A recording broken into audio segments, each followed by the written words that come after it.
Доброе утро! Начинаем новый день вместе с «Утро Якутии». Заряжаемся на плодотворные, на добрые и позитивные новости. И чтобы они были максимально полезными и интересными, просыпайтесь вместе с нами на телеканалах «Якутия-24» и НВК «Саха». Мы, Полина Долинская и Руслан Ачиров, желаем вам бодрого и доброго утра. Ну а сегодня в течение часа вы узнаете дожди в октябре, аномальные погодные явления и что нам ждать от погоды в ноябре. Мы поговорим сегодня с нашим гостем из Якутского гидромедцентра. Строим дом. Что такое красные линии и что делать, если отказали при регистрации земельного участка или строительстве дома по причине наличия красных линий. Ну и, конечно же, будем разбираться, что же это такое. Ну а с помощью вспомогательной репродуктивной технологии только в Якутии ежегодно рождаются почти сотни детей. Почему молодым парам диагноз бесплодия стали ставить все чаще? И как с помощью современных достижений науки можно стать счастливыми родителями? Узнаем в нашем эфире. Утиные истории в городе Покровске. Утки, выпущенные из центрального озера, снесли яйцо, из которого вскоре благополучно вылупились птенчики. Сколько всего утят вылупилось и как они себя чувствуют, также поговорим сегодня в течение этого часа. Ну а сейчас давайте, друзья, узнаем, что же произошло в мире, пока мы спали. Ну а пока мы спали, мы пропустили солнечное затмение. Его можно было видеть по всей европейской части России, немного в Сибири и в ближайшем зарубежье. Кадрами затмения уже поделились очевидцы с разных уголков России. Лучше всего в России можно было видеть, как Луна закрывает солнечный диск в Екатеринбурге. Там у Солнца закрылось почти 85% наблюдаемой поверхности. Как заметили в российских мессенджерах, сбой в популярном социальной сети WhatsApp, который был накануне заблокирован и произошли сбои, многие объединили два этих события. Ты, кстати, заметила то, что не работал WhatsApp вчера? Я в этот момент была на съемках, мне было абсолютно все равно, что там происходит. Мне как раз-таки было очень даже комфортно, что мне никто лишний раз под руку не пишет. Примерно то же самое, практически не заметил. Но, возможно, вы также пропустили одну важную новость. Скоро в Якутске в конце ноября откроют движение транспорта по проспекту Ленина. Сейчас ведутся работы по обустройству проезжей части техническими средствами, монтаж освещения, светофоров и установка дорожных знаков. Между прочим, вот в центральной магистрали города Якутска, вот эта вот улица Ленина, по которой как раз-таки скоро можно будет прокатиться с ветерком, сейчас смонтируют электростолбы по программе «Чистое небо». У нас теперь не будет вот этих вот бесконечных проводов, и все коммуникации будут спрятаны под землю. Будет очень красиво, эстетично, и можно будет наблюдаться и смотреть за затмениями, за звездами. Прямо на проспекте Ленина. Да. Но я на самом деле тоже очень жду этого момента. Чудо природы. В столице в 202-м микрорайоне на днях расцвела верба. Эти фотографии нам скинул наш телезритель. Из-за аномально теплой погоды в Якутии стали проявляться нехарактерные природные явления. О чем же говорит распустившаяся перед зимой верба? По народным приметам, если верба распускается осенью, то зима будет суровой и морозной. Удивительно, но действительность приметы подтверждают и синоптики. Однако у ботаников на этот счет свое обоснованное мнение. Это результат долгой и теплой осени, отмечают они. Кстати, об аномальной погоде мы поговорим подробнее с нашим гостем сегодня в студии немного позднее. Но сейчас давайте узнаем о погоде за окном. Во всех ли районах так тепло, что цветет верба? По данным Якутского гидрометеоцентра, в 6 часов утра температура воздуха в центральных районах составила 3,8 градусов ниже 0. В заречной группе от 3 до 7, в южных от 6 до 8 со знаком минус, в Вилюйской группе минус 2, минус 3 градуса. В Нижнеленских 5 градусов мороза, в Сангаре, в Жиганске минус 11, в западных 1-3 градуса мороза, в Колымо-Индигирской группе Улусов минус 10, минус 19. В Янских от 5 до 8, на северо-западе от 6 до 15 со знаком минус. В городе Якутске температура воздуха на 6 часов утра составила 3 градуса со знаком минус. Атмосферное давление 752 миллиметра ртутного столба. Юго-западный ветер дует со скоростью 3 метра в секунду. И днем синоптики обещают небольшой снегопад. На дорогах гололедица. Ветер западный подует с порывами от 5 до 10 метров. Температура воздуха днем зафиксируется на отметке 2 градуса мороза. В Москве 26 октября 1824 года, ровно 198 лет назад, был официально открыт Малый театр. С этой даты начинается история Малого театра, ставшего гордостью русской культуры.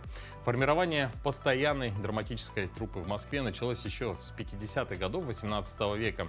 В 1806 году театр стал казенным и вошел в систему императорских театров. Чем еще знаменателен этот день, расскажет наша ежедневная рубрика. На календаре 26 октября.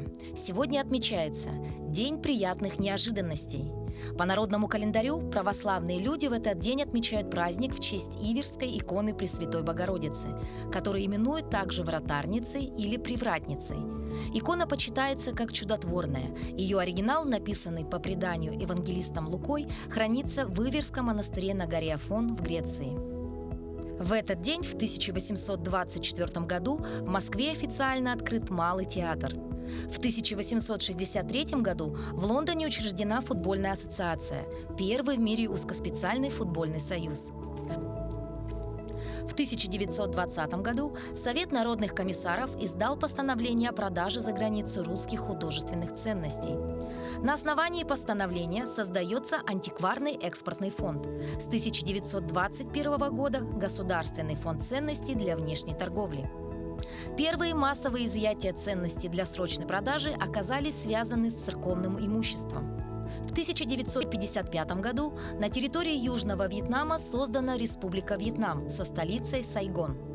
В этот день родились Доминика Скарлатти, итальянский композитор и клавесинист; Василий Верещагин, русский живописец и литератор; Андрей Белый, русский писатель, поэт и критик; Наполеон Хилл, американский философ и писатель; Франсуа Миттеран, французский политический деятель, 21-й президент Франции; Владимир Железняков, советский детский писатель, кинодраматург, заслуженный деятель искусств России; Владимир Кашпур, советский российский актер театра и кино, народный артист РСФСР. Известен зрителям по работе в таких картинах, как «Командир счастливой щуки», «В огне брода нет», «Холодное лето 53-го», «Роковые яйца» и многие другие. Игорь Масленников, советский и российский кинорежиссер, сценарист, народный артист РСФСР. Дмитрий Сычев, российский футболист, заслуженный мастер спорта России. Именины в этот день отмечают Вениамин, Иннокентий, Карп, Никита, Николай и Трофим. Если вы начали строить дом и вдруг столкнулись с таким понятием, что такое красные линии и что делать, если отказали в регистрации земельного участка или строительстве дома по причине наличия тех самых красных линий, то, друзья, смотрите внимательнее наш эфир, потому что с нашим первым гостем мы поговорим об этом подробнее. В гостях у нас Евгения Тюляхова, ведущий юрист-консультант Центра «Мои документы». Доброе утро. Доброе утро. Доброе утро. Скажите, для начала нужно разобраться, что такое красные линии и что они обозначают. Красные линии – это обозначают границы, отделяющие территорию индивидуального пользования от общего пользования. Территория общего пользования – это у нас улицы, проезды, бульвары, скверы, береговые полосы водных объектов. То есть это та территория, которой могут пользоваться люди любые. Неограниченное пользование, да. Свой цвет они получили из-за своего обозначения. И красные линии, они устанавливаются, отменяются, изменяются в документации по планировке территории. А может быть такое, что начали строить дом, а вот расположение красных линий вдруг поменяли? Это не сам застройщик. Он даже не думал об этом. Может быть, но это все связано с тем, что город у нас застраивается. То, что было раньше, может быть, раньше не было предусмотрено улиц, а там сейчас будет улица, то есть город растет, расширяется. А в каких случаях нужно учитывать красные линии? Если, например, вы хотите построить дом, либо оформить земельный участок в собственность, нужно обращать внимание на красные линии. Заявители в основном получают отказы из-за красных линий в 3 случаях: при постройке дома, при прирезке, при оформлении земельного участка в собственность. А это может уже определиться после того, как дом был построен?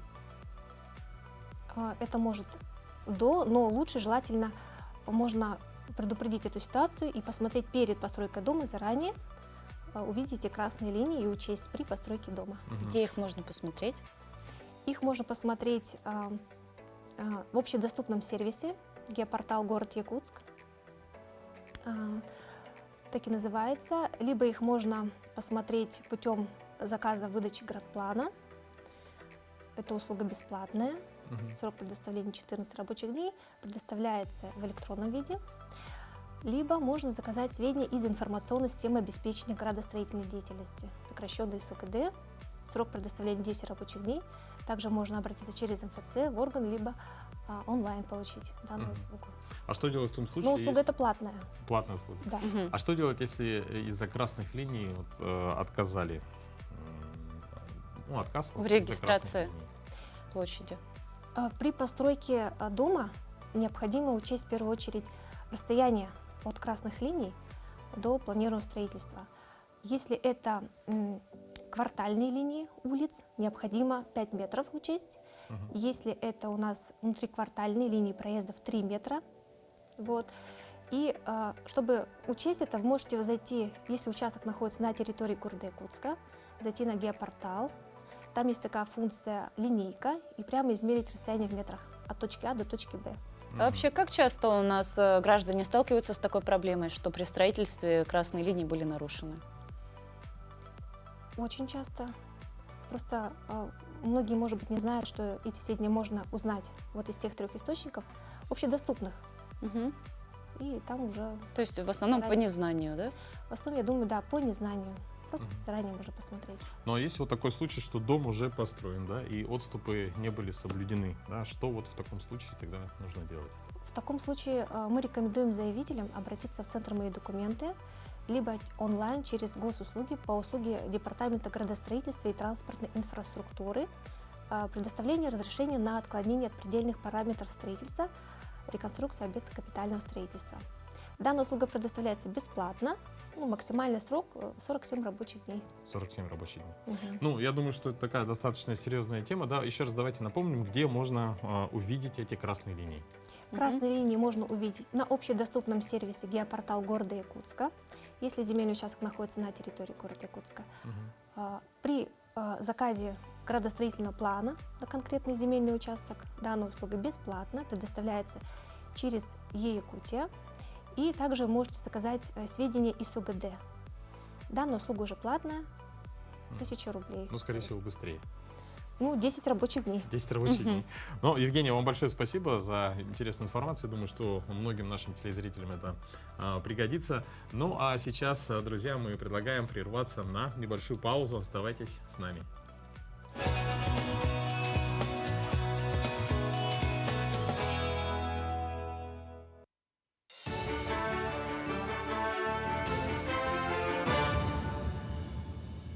Доброе утро, Якутия. Последние новости к этому часу.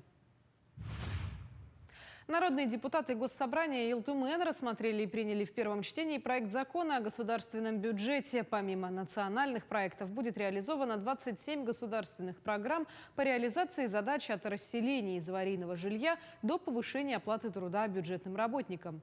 Благодаря поддержке Совета Федерации и Министерства финансов России дотации из федерального бюджета сокращены не будут. Общий объем доходов госбюджета республики на 2023 год составит свыше 257 миллиардов рублей, из которых 109 миллиардов – безвозмездные поступления. Расходы бюджета составят около 260 миллиардов рублей. Мы же прекрасно понимаем, при каких условиях мы его принимаем сегодня, да, в целом. И макроэкономика, и геополитическая обстановка сегодня абсолютно нестандартная, скажем так, да, чем в прошлом году. Поэтому народные депутаты сегодня, скажем так, я бы заметил, очень консолидированно проголосовали за параметры внесенного бюджета 100%. Да. Семьи мобилизованных благодарят психологов. С Усть-Алданского района на защиту интересов Родины отправились 88 человек. Их семьям районный психологический центр оказывает различную помощь в виде тренингов, анкетирования, тестов и беседы. Также женщины принимают автоматический массаж всего тела, что расслабляет их от ежедневного стрессового состояния. Второй важнейшей задачей центра является помощь военнослужащим, вернувшимся с фронта, которую поставило правительство республики на 3-м форуме психологических центров. Эта работа будет,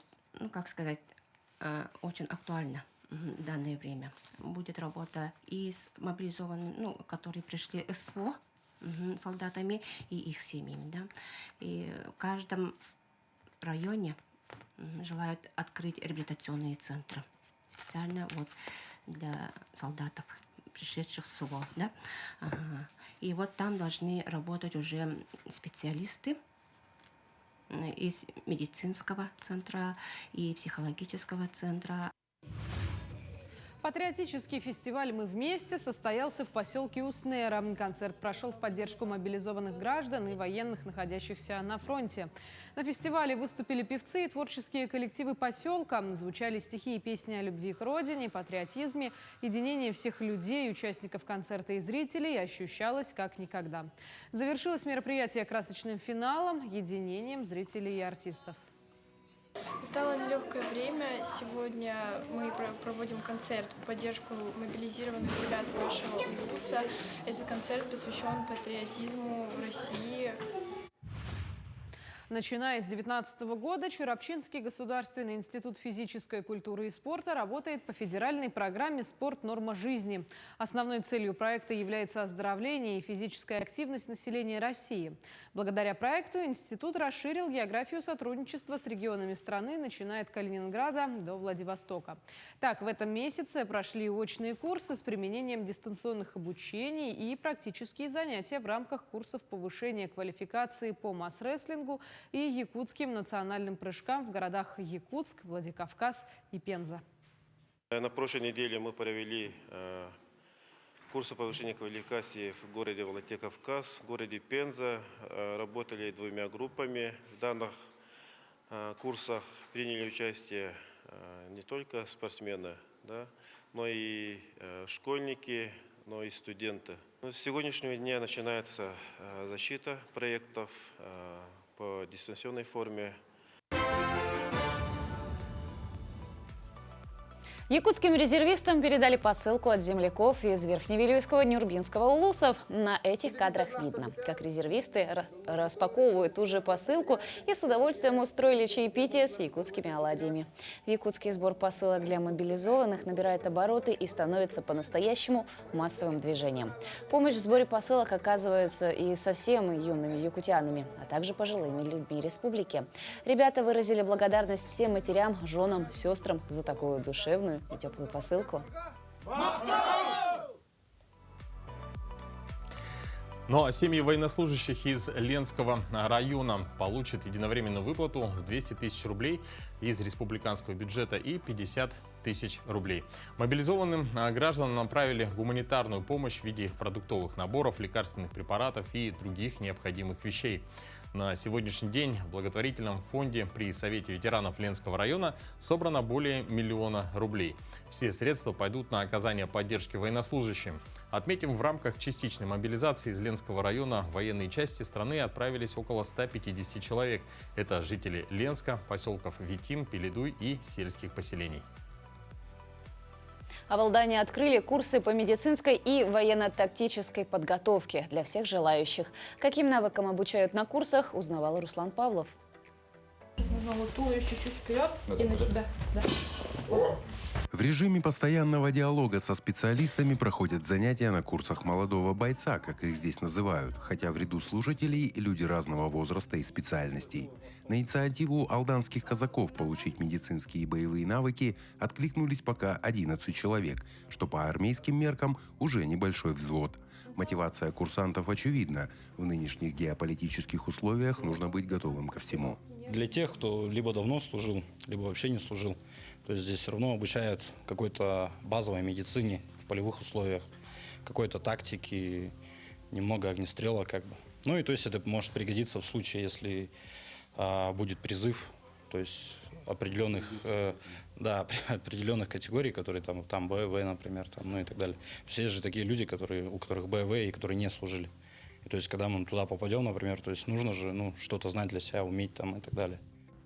Для детального погружения в тему к занятиям привлекают специалистов в той или иной области. Об оказании экстренной медицинской помощи рассказывают старшекурсники Алданского медколледжа. Как правильно сделать повязку, наложить жгут и шину. Эти навыки могут пригодиться и в повседневной жизни. Теорию сразу закрепляют практикой. В процессе участвуют и опытные инструкторы, которые делают поправки на тактическую медицину в условиях реального боя. Для них это все новое, на самом деле. Если кто-то даже и служил в армии, этого никогда никто не объяснял, в силу специфики. Я им объясняю новые передовые методы. То есть поэтому люди тянутся, им это интересно. Изучают здесь и современные тактические устройства, беспилотные летательные аппараты. Для Евгения Садовникова беспилотник – орудие труда, но в данном случае речь идет о его возможностях, технических характеристиках и умении управлять коптером. Я работаю маркшейдером, и непосредственно работаем с квадрокоптерами, поэтому мы пригласили показать, как принцип работы, как завести, как взлететь, какие приложения, какие программы. Но главное, к чему подсознательно тянет мужчин, это обращение и работа с оружием. На курсах оно есть, правда не боевое, но, как говорят инструкторы, к завершению месячной подготовки удастся побегать и пострелять. В данное время работаем с массогабаритными макетами, с охолощенным оружием, пока без боезапаса, для наработки навыков обращения, соответственно, техника безопасности и тому подобное. Дальше посмотрим. Стоит отметить, что курсы открыты для всех желающих, как для мужчин, так и для женщин. Они добровольные и совершенно бесплатные, поэтому здесь нет тех, кому это не интересно. А вот цель у курсов одна – подготовить население к возможным условиям выживания в экстремальных и боевых условиях. Как ни крути, а война, она на пороге. Руслан Павлов, Сергей Шипачев, Александр Лукин, Алдан. Более 300 лет назад в Якутии, да и на всем Дальнем Востоке не было ни одной школы. Долгий путь к знаниям и грамотности местного населения начался только в середине 18 века. Просвещение якутян, что общеизвестно, началось с распространения православной веры и крещения.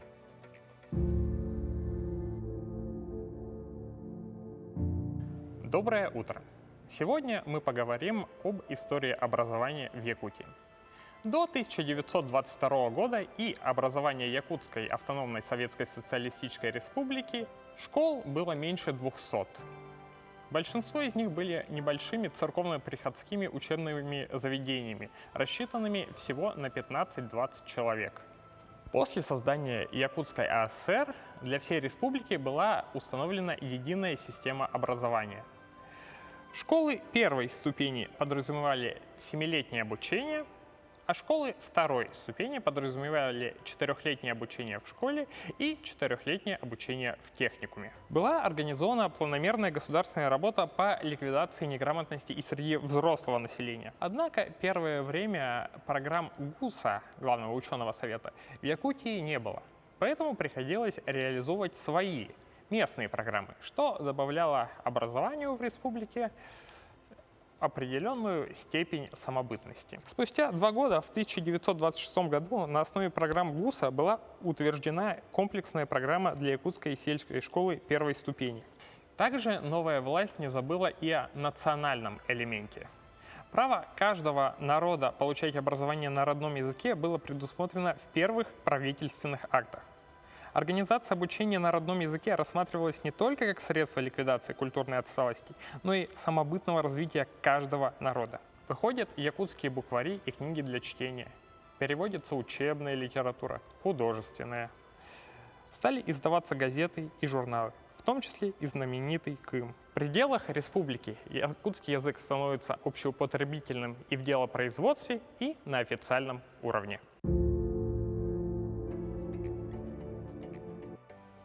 Утиные истории в городе Покровске. Выпущенные в центральное озеро утки снесли яйца, из которых вскоре благополучно вылупились птенцы.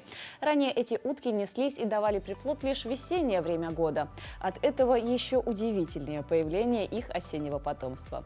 Сколько всего утят вылупилось и как они себя чувствуют, расскажет Виолетта Засимова. Вот уже 3 года в летнее время члены общественной организации «Союз Хангалас» выпускают в Монастырское озеро домашних уток и гусей. Делается это в первую очередь для эстетики, чтобы радовать глаз покровчан, а также для очищения водоемов от тряски маленьких водных растений зеленого цвета. В прошлом году Покровская средняя школа номер 3 соорудила для птиц симпатичный плавучий домик, который разместили прямо в середине озера. Нынче, когда наступила пора забирать водоплавающих на зимовку, в домике обнаружили неожиданную находку. 19 сентября мы решили собрать утку и гусей уже на зимовку пораньше в этом году. И я удивился, удивительно был шокирован, что в домике, который построила ПСОШ номер 3, они облюбовали его, оказывается, обжили его, и я обнаружил там 13 яиц. Я был удивлен, друзьям сказал, объявил такую новость и заложил все яйца в инкубатор. Это было 19 сентября. Вначале был страх, что яйца уже не жизнеспособные, но через месяц нахождения в инкубаторе они начали проклевываться. В итоге на свет появились 10 птенцов. 3 яйца, к сожалению, так и не вскрылись. Новорожденные утята пару дней пробыли у Сергея Гребнева дома, затем он их перевез на свою загородную ферму. Здесь вот я их сюда перевез. Вот такие, они вылупились у нас 19 вот такие маленькие. 19 октября они вылупились, и вот сюда перевез. Пока они находятся в коробке, вот под лампой. Как они себя чувствуют? Ой, вообще такие озорные, потешные, шустрые очень. Но они как его? 10 штук? 10 штук их. Какие-то темненькие, светленькие. Да, они вот, это башкирская порода в основном. Сейчас утята питаются специальным комбикормом вперемешку с водой. К мамам и папам они попадут только после того, как окрепнут примерно через месяц. Все вместе они должны перезимовать и следующим летом вновь вернуться на свое уже родовое озеро. Да, обязательно вот этих маленьких уточек мы запустим на это Монастырское озеро, чтобы их родовое там начинание там же продолжалось. Пока неизвестно, самка, самец и так далее. Да, пока еще нельзя определить, потому что у них, они еще слишком маленькие. Это будет видно где-то вот около 2 месяцев, через 2 месяца. В планах у Сергея Гребнева и общественной организации «Союз Хангалас» охватить все озера Покровска водоплавающими домашними птицами. Рассчитывают по 15-20 особей на каждый водоем. Виолетта Засимова, Федор Тарасов, Хангаласский улус. Здорово, очень красиво, на фисташки похоже. Маленькие. Да, по окрасу очень красивые, такие милые уточки. И мне кажется, ребятишкам даже этого фермера тоже есть чем заняться. Слушай, и вообще это очень полезное и доброе дело. Водоемы и водоплавающие птицы.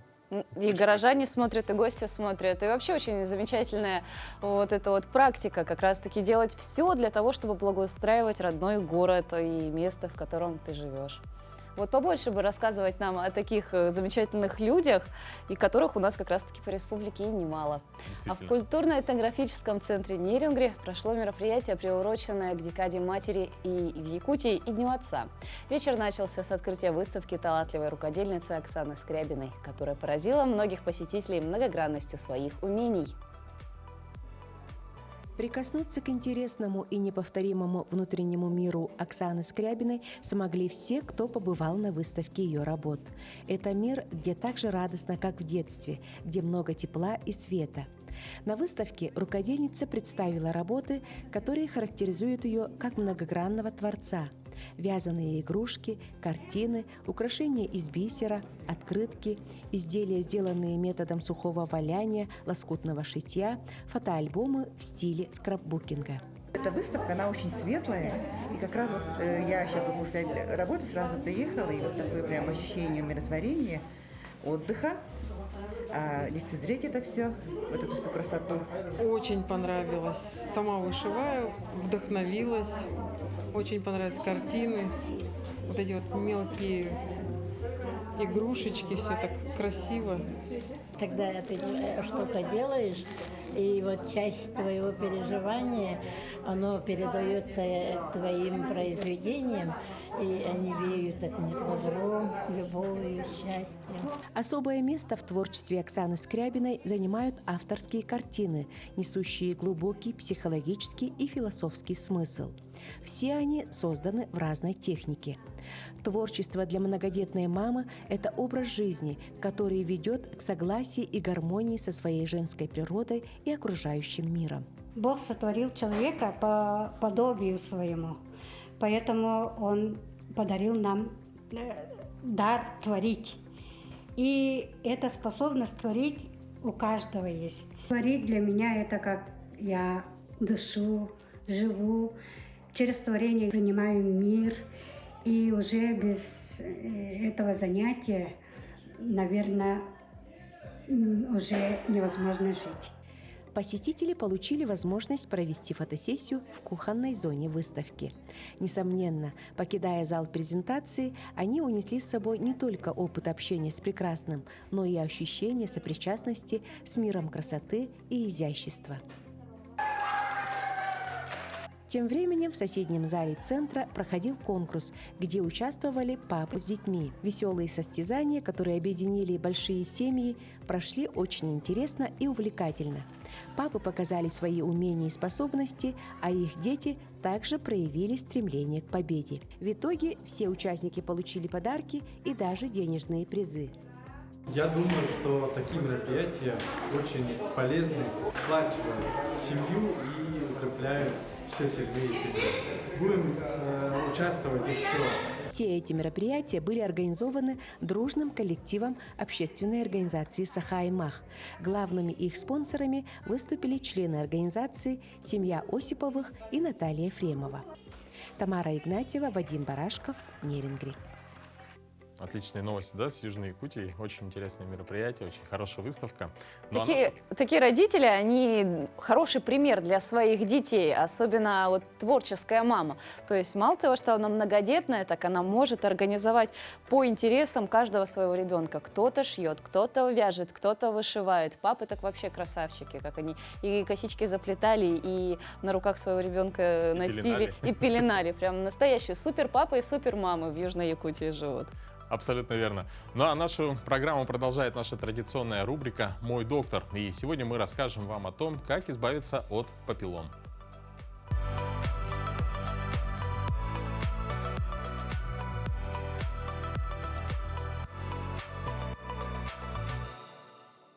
Доброе утро!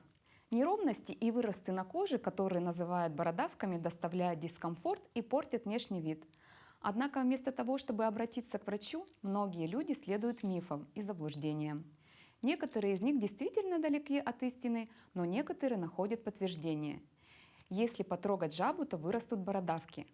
Обыкновенные бородавки вызываются вирусом папилломы человека. Поэтому если потрогать жабу, то бородавки от этого не появятся. Считается, что этот миф возник из-за того, что у многих лягушек и жаб бугристая, неровная кожа, и люди когда-то думали, что земноводные заразны. Бородавки заразны? Это правда. Вирус папилломы человека достаточно распространен и насчитывает более 150 типов. Некоторые из них вызывают бородавки на руках. Вирус папилломы человека достаточно распространен и насчитывает более 150 типов. Некоторые из них вызывают бородавки на руках. Вирус папилломы человека передается несколькими способами. Половым путем, включая оральный секс, это главный путь передачи вируса, через слизистые оболочки и микротрещины на коже, бытовым путем, общие предметы рукопожатия, прикосновения. Бородавки надо удалять, это правда. Бородавки всегда надо лечить, чтобы не заразить окружающих людей при случайном контакте с кожей или через предметы общего пользования, такие как полотенца или мочалки. Вирус распространяется и через повреждения кожи, такие как заусеницы или царапины. Прикусывание ногтей тоже может привести к распространению бородавок на кончиках пальцев и вокруг ногтей. Бородавки можно вылечить в домашних условиях. Это миф. Самостоятельно домообразование на коже удалять нельзя, потому что это может быть и не бородавка, а сухая мозоль базалиома, красный плоский лишай и другие. На приеме врач проведет осмотр дерматоскопом, специальным увеличительным прибором, для уточнения диагноза.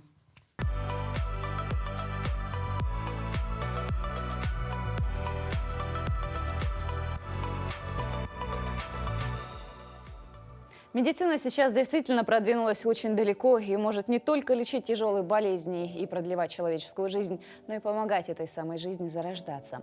С помощью вспомогательных репродуктивных технологий только в Якутии ежегодно рождаются сотни детей. О том, почему молодым парам диагноз бесплодия стали ставить все чаще и как с помощью современных достижений науки можно стать счастливыми родителями и родить здорового ребенка, расскажем далее. Жанна, молодая, уверенная в себе современная девушка, предположить не могла, что, выйдя счастливо замуж, будет ждать материнства долгих 10 лет. Врачи поставили ей диагноз бесплодие. Но девушка не отчаялась и обратилась за помощью к специалистам. Почему-то мой выбор сначала пал на Санкт-Петербург. Первый раз мы поехали в 2017 году. Это была моя первая попытка ЭКО. И, к сожалению, она завершилась не очень удачно. Получилось неудачно. Вот. Потом пошла вторая попытка, тоже там же, в Питере. Пошла третья попытка, четвертая, пятая, шестая. И все 6 попыток в Санкт-Петербурге были безуспешны абсолютно. И тогда последней соломинкой для нее стали якутские доктора. И девушка не прогадала. 7-я, единственная попытка в Национальном центре медицины наконец оказалась удачной. Я даже не могла поверить, это был шок. Жанне Николаевне пишу, говорю: Жанна Николаевна, у меня 2 полоски. Вообще такой, это было очень неожиданно. Как говорят врачи, таких как Жанна, с диагнозом бесплодия, к сожалению, в последние годы становится все больше. Причины не только в участившихся врожденных аномалиях у молодых пар, гормональных проблемах, но и связаны с длительной отсрочкой момента вступления в брак и желания иметь детей. Современные молодые пары предпочитают рожать первых детей после 30 и более лет, но и в таких случаях медицина с ее уже широкими возможностями способна помочь бездетным парам. Программа отложенного материнства, когда женщина, которая не планирует беременность в ближайшее время, она может прийти к нам и сделать так называемый банкинг ооцитов, то есть накопить яйцеклетки, заморозить их и потом использовать их через несколько даже десятков лет на самом деле. Современные возможности медицины позволяют также выявить заболевания, в том числе и наследственные, задолго до их проявления. ДНК, которое можно увидеть невооруженным взглядом, оно, видите, вот такое белое облачко, которое плавает. Мы его откручиваем, высушиваем и растворяем в специальном буфере, где он там разбухает. После этого оно уже ДНК, готовое для проведения молекулярно-генетических исследований. Чтобы иметь здоровое потомство, врачи советуют потенциальным родителям пройти скрининг на наследственные заболевания заранее, а неонатальный скрининг позволит полностью исключить рождение тяжело больных детей. Да, я с ними разговариваю, я их хвалю, чтобы они хорошо себя вели. Поэтому я говорю, когда приводят детей ко мне, они на меня смотрят такими знакомыми глазами и слушают мой голос. Родители говорят, они как смотрят на вас, как будто вас знают. Говорю, я с ними разговариваю, поэтому они мой голос знают, наверное. Врач-эмбриолог Галина Амосова – мама всех детей, которые здесь рождаются с помощью вспомогательных репродуктивных технологий. С каждым годом количество детей, рожденных с помощью ЭКО, растет. Если в 2013 году мы делали 60 процедур ЭКО, то на сегодняшний день уже в этом году 280. Программа ЭКО у нас запланирована. Эффективность наша составляет в среднем 30-33%. Это сопоставимо с такими центрами ЭКО, как в Российской Федерации, так и в мире в целом. И благодаря врачам, их поддержке и помощи спустя 9 месяцев у Жанны родился долгожданный сын. Он закричал секунд через 5 или через 7. Я так еще, эти 5 секунд для меня длились как целых 3 часа. Он закричал, это было вообще непередаваемо. Я не могла поверить. Вот представляете, столько лет я не могла поверить. Мифов и боязни процедуры ЭКО у потенциальных родителей сейчас все меньше, о чем свидетельствует растущий на нее спрос. Репродуктивные технологии, конечно, не могут полностью решить проблему демографического кризиса, но дать возможность сотням бездетных пар стать счастливыми родителями вполне. Туяра Филиппова, Харасхан Бурнашов, Якутск. Одним из неприятных явлений зимы является гололедица. К сожалению, не каждый человек знает, как обезопасить себя и не получить травмы при падении. Как не падать в гололед? Наши лайфхаки из рубрики «Полезные советы».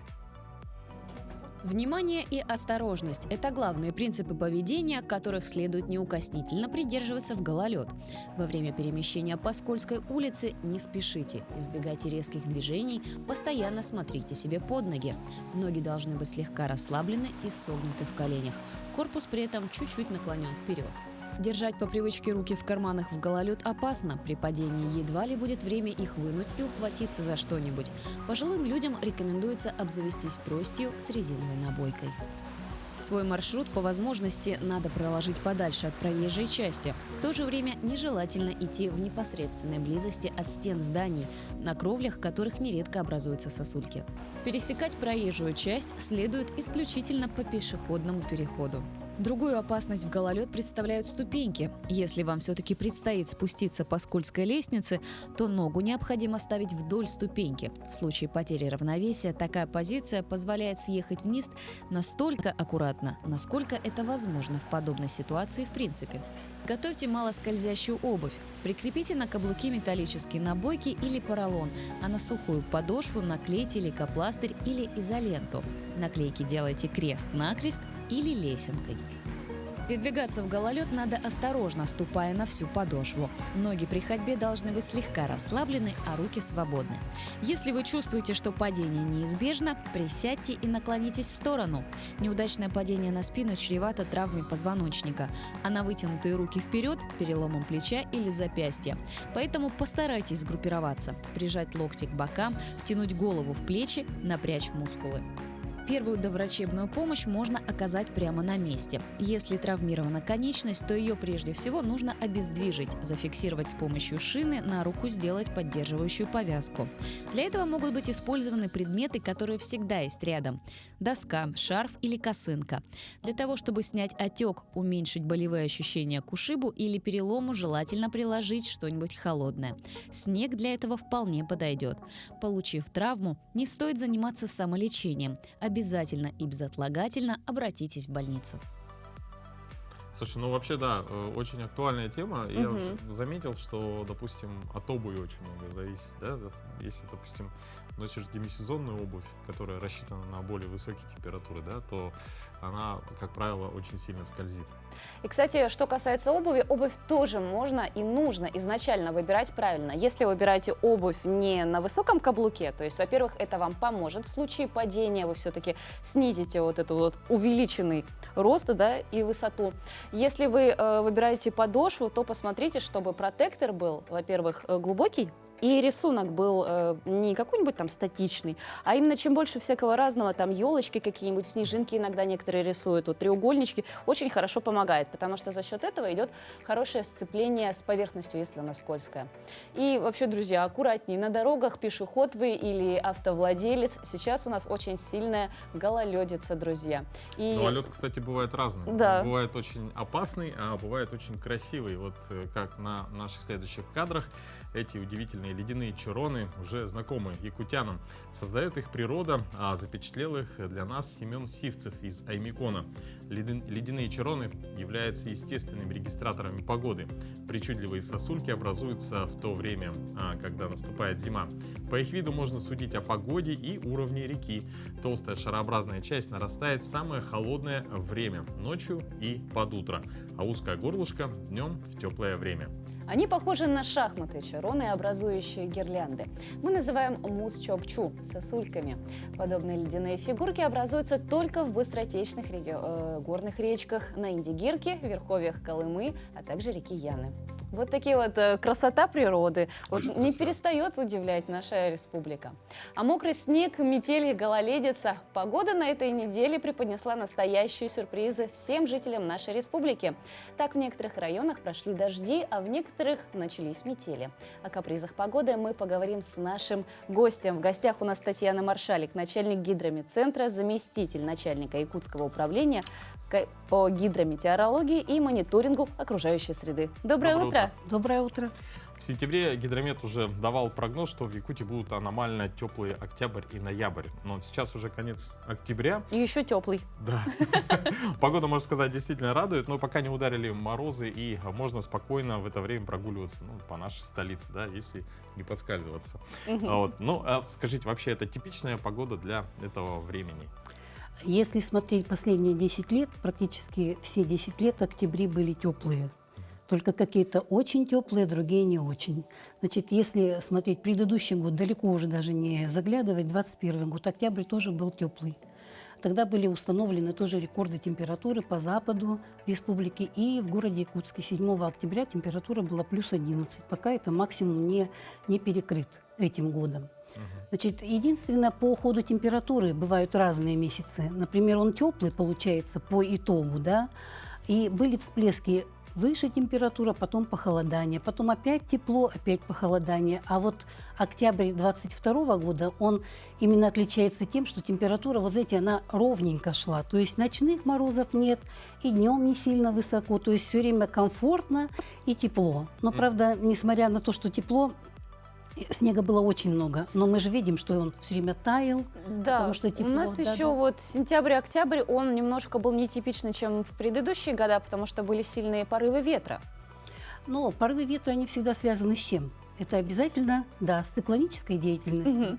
Не всегда так активно циклоны, значит, выходят на территорию республики, как в этом году. В этом году и по востоку ходили, значит, через Охотское море на Камчатку и воздействовали как раз и на центральные районы. Вроде бы самого объекта нет, но тем не менее создается градиент, и у нас ветер.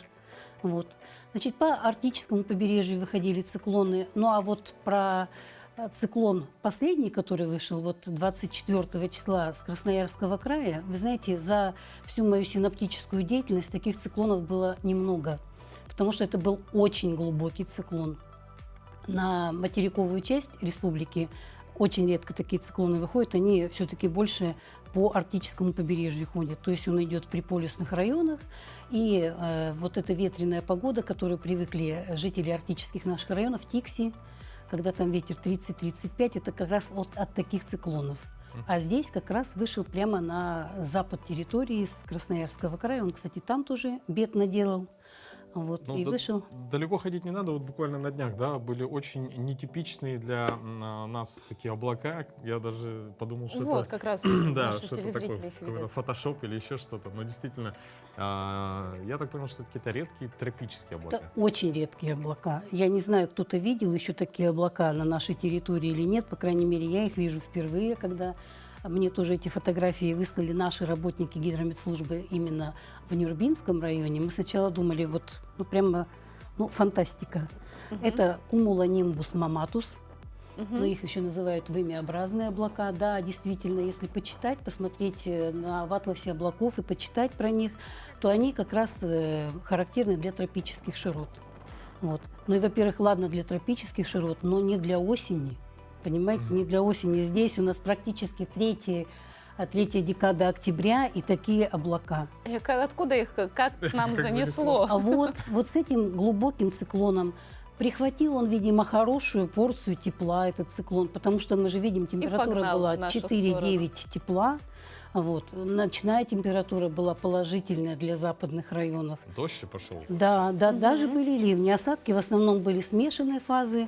Значит, дождь с мокрым снегом, где-то шел снег, а где-то вообще прямо были именно ливни. Вот как бывает короткий ливень. Вот такое было. Но осадки довольно приличные выпали. Ну и с этим циклоном были связаны ветры.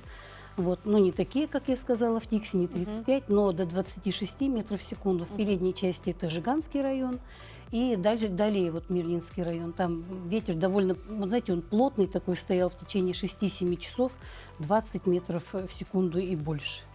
Но сейчас погода значительно радует, но все равно многие у нас уже так думают. Да, это не может быть какой-то отвлекающий маневр перед очень холодной зимой. Вот приметы говорят, что если верба зацвела, то все, зима будет суровая. Да, я сегодня прочитала, где-то одуванчики у кого-то зацвели в каком-то районе. В Якутии? Да, в Якутии у нас прям показали, 2 одуванчика цветет. Но это, может быть, такие, знаете, просто одиночки выскочили, но тем не менее. А вот вспомните, значит, 20-й год, когда у нас был аномально был теплый октябрь, потом ноябрь. А вспомните, какой был январь? Да, до минус 54, Да, почти да, до да. 1 Вот понимаете, февраля. вот такой вот зависимости, прямо твердой зависимости, что после, например, теплой осени будет теплая зима или очень холодная зима, такой вот зависимости нет. Мы просматривали много лет, смотрели, всяко бывает. Бывает, что после теплой осени бывает довольно мягкая зима и наоборот. То есть что-то вот сейчас нарушилось. Нет такой зависимости. Мгм. Или жаркое лето, говорят, и Это будет загадка обязательно. Да. Нету таких конкретных примет, значит. Да, конкретных примет нет. И вот зависимости такой, четкой зависимости тоже нет. Ну, как говорится, главнее всего это, конечно же, погода в доме. А все другое, там погода за окном особо и не должна людей беспокоить. В любом случае, друзья, утепляйтесь.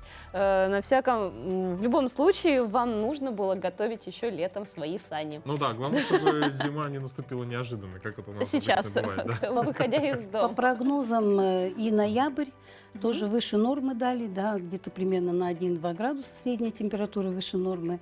А именно нормальные температуры для этого времени мы почувствуем именно как раз последние числа октября, первые числа ноября, когда температура приблизится к 18-23 градусам, что соответствует норме для этого времени. Вот такие вот хорошие новости. Большое вам спасибо за то, что вы сегодня украсили наш утренний эфир. Спасибо. И желаем всем хорошей погоды. Всего доброго. А прямо сейчас к нам присоединились наши коллеги из информационной службы с последними актуальными новостями.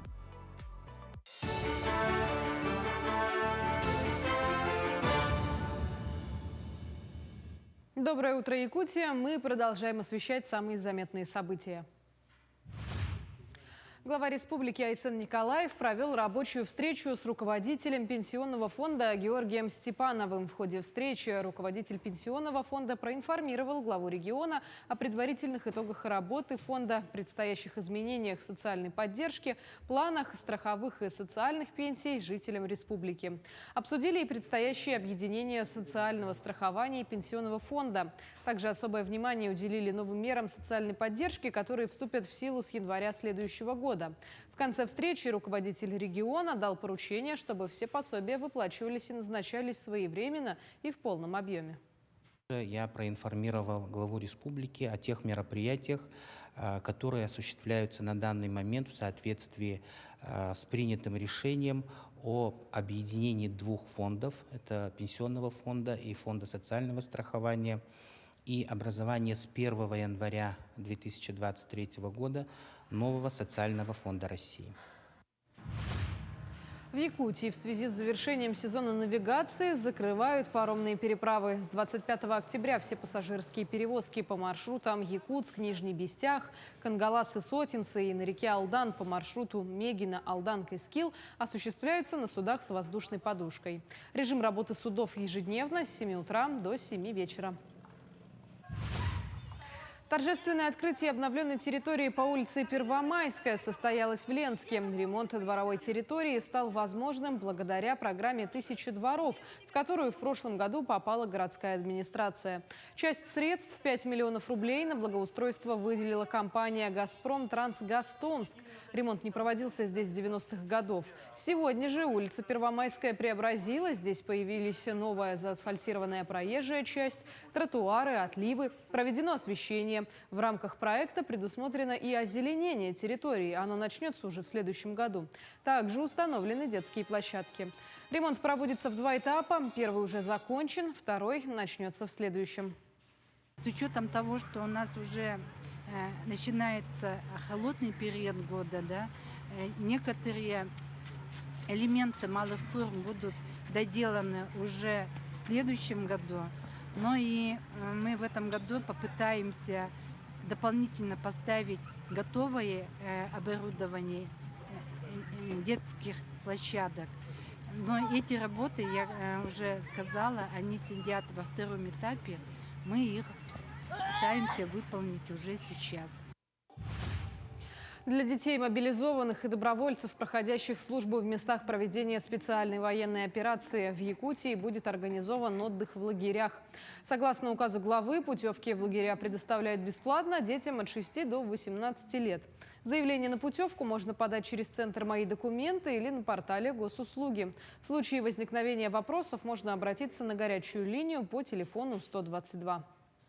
В осеннее, зимнее и весеннее время будет организованы смены в центре «Сосновый Бор» города Якутска и в санатории Сирустара села Кемпендей Сунтарского Луса.